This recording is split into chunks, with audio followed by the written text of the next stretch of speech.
Hello সবাইকে স্বাগতম আমার ছোট্ট ইউটিউব চ্যানেলে। আজ সকাল সকাল ঘুম থেকে উঠেই সকল কাজ তাড়াতাড়ি সেরে নিতে হচ্ছে, কারণ আজকে একটা জায়গায় যেতে হবে। তাই প্রথমেই আমার গাছগুলোকে জল দিয়ে দিলাম, তারপর স্নান সেরে ঠাকুর পুজো দিয়ে জামা কাপড় বার করে নিয়ে একটু সাজুগুজু করে নিলাম।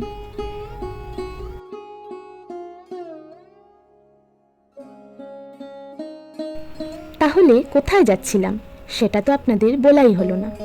আমি আর আমার সেন্টারের কয়েকজন মিলে বেরিয়েছিলাম একটু খাওয়া দাওয়া করতে। অনেক দিন ধরেই প্ল্যান চলছিল সবাই মিলে কোথাও গিয়ে বিরিয়ানি খাবো। তাই আজ আর দেরি না করে বেরিয়ে গেলাম আর জমিয়ে পেট পুড়ে বিরিয়ানি খেয়ে এলাম। খাওয়া দাওয়া শেষ করে আমরা চলে গেলাম স্মার্ট বাজারে। সেখানে গিয়ে যে যার মতো কেনাকাটা করলাম। আমার একটা টেবিল কভার নেওয়ার ছিল, তাই অনেকগুলো দেখে শেষে একটা পছন্দ করে নিলাম।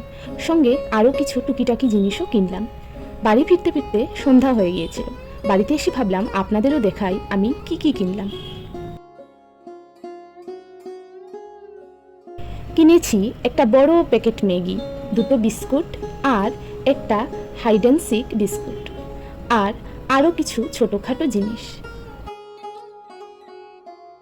আর এই যে টেবিল কভারটা, এটা কেমন হয়েছে বলো তো? আমার একটু ডার্ক কালারের দরকার ছিল, তাই নীল রঙের এই কভারটা নিয়ে এলাম। কেমন লাগলো অবশ্যই কমেন্ট করে জানাবে। আজকের ভিডিও এখানেই শেষ করছি। সবাইকে টাটা।